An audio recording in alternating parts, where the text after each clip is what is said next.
Hello, my name is Kevin with KLM Audio. This is my 12th video on the Behringer XR18 on how to set up a P16M personal monitor.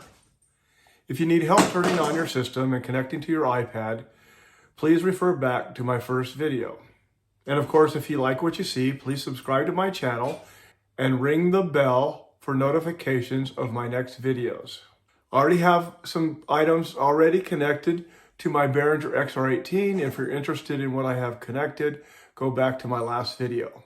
The Behringer P16 personal monitor system is another way to provide in-ear monitors with the ability to adjust the settings without trying to get the attention of the sound guy. It is limited to 16 channels. On your Behringer XR18, you have 16 mono channels and 1 stereo channel. The router is already preset for the 16 mono channels. Let's take a look. Select the routing tab at the top of the iPad screen. Next, select the P16 outputs. You have P16-1 connected to channel 1, all the way down to P16 connected to channel 16. There are options to connect to the auxiliary left and right, effects returns, buses, effects sends, main and left rights, or any of the USBs. Let's change channel 15 and 16 to auxiliary inputs 17 and 18.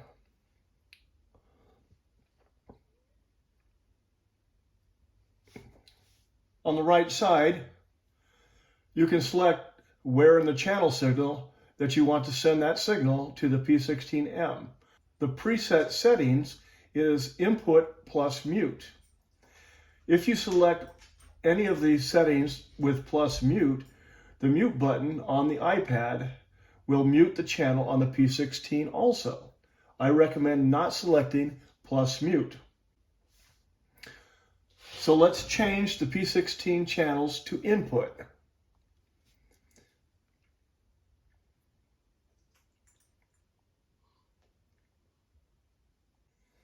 You could connect to pre-fader if you wanted the signal to be after the dynamics, gate, and EQ. However, the P16M does have its own EQ section, a limiter for compression. Now press the back button. First, you must connect the power adapter to the P16M. If you're using the Behringer PowerPlay 16D distributor and shielded Ethernet cables, you would not require the power adapter. Next, we will turn on the power on the back of the PowerPlay. Here is a look at the back of the P16M. On the back of the P16M, there's a line out if you want to connect to a floor wedge. If you connect the floor wedge to the headphone output, your signal will be low and it will be difficult to hear your microphones. But if you connect a line level input like the MP3 player to the line out, the sound will be fine. Keep in mind, if you're connecting to a monitor, that will allow the musician using that P16M to affect the sound volume on the stage. Normally, we would connect headphones to the phone output. For this demonstration, let's connect to the floor monitor. The P16M only has a 1/4 inch output for the line out, no XLR. So we'll use an adapter on the cable to make the connection. Next, we'll use an Ethernet cable to connect the P16M from the alternate port on the front of the mixer to the alternate in on the P16M. If you have a second P16M, you can connect via the through alternate port on the first PM16 to the in on the second PM16.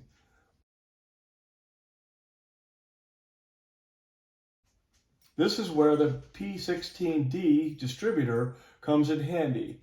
You don't need to power each P16 you add. The interface provides power to the unit. A good place to start is to turn down the levels of all the channels before you begin. and pan back to the center. You can do that by turning the dial, or if you press on the center of the button, it will automatically return to center. Next, you want to turn the limiter all the way up to take it out of play. Bring the output volume up to about 3/4 and bring the main volume up to about 3/4 also. Now, when we select channel 10 where we have a microphone connected, the right light on the channel button will turn red.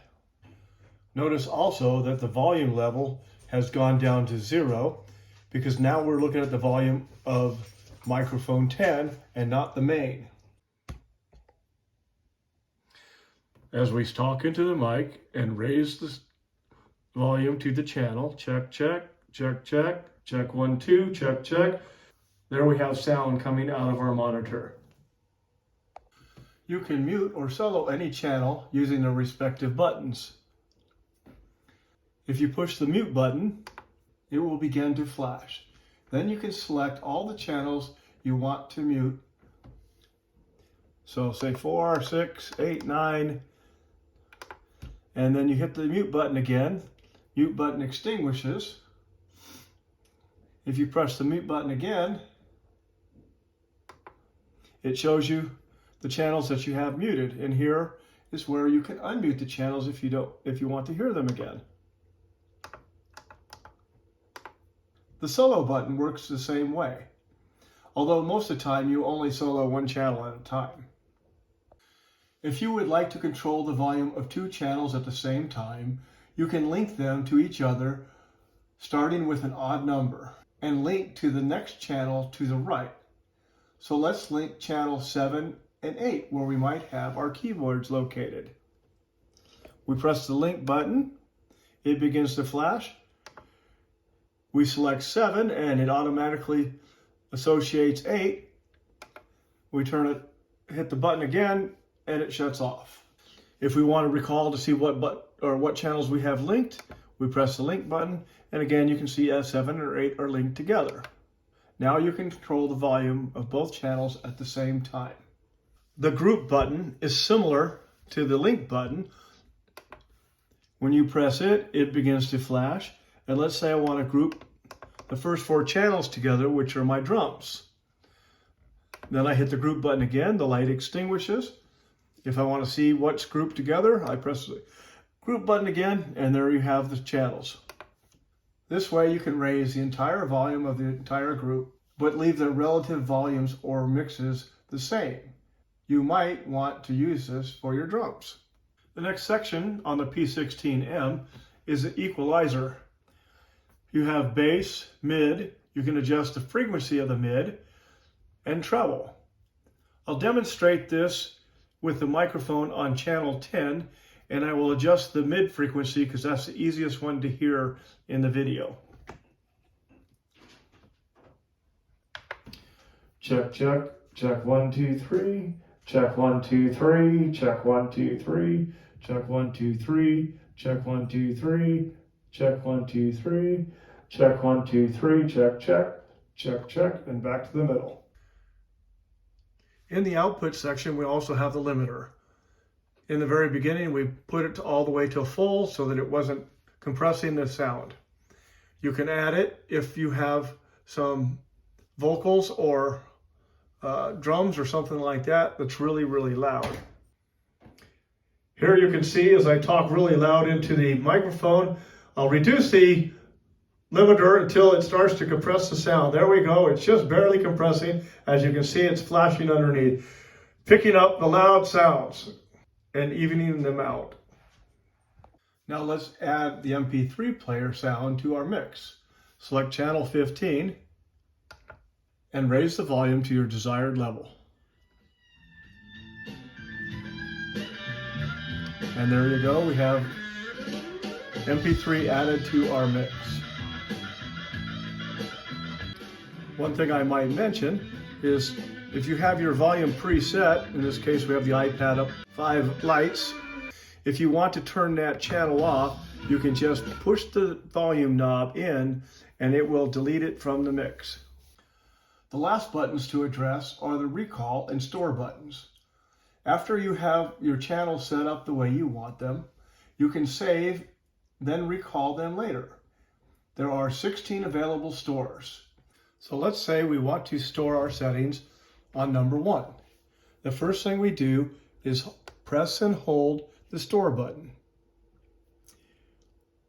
Then we press button number 1, both lights begin to flash. We press it again, and now that one is stored. So let's change the settings. Let's take the iPad and span it to the left and bring its volume up. And so now we have the iPad going. Let's store that on number 2. So again, we press and hold the button. We press 2, it begins flashing. We press 2 again, and it's now stored. To recall, we do just the opposite. We press and hold the recall button and press 1. And as you can see, the iPad has turned off. Then to recall number 2, press and hold, press number 2, and there you have it. Our settings have been saved. The other players can also have a personal monitor mix is download the Behringer XR monitor mix. Here it's connected to the mixer. Down here you can select which bus you want. Let's check bus number 2.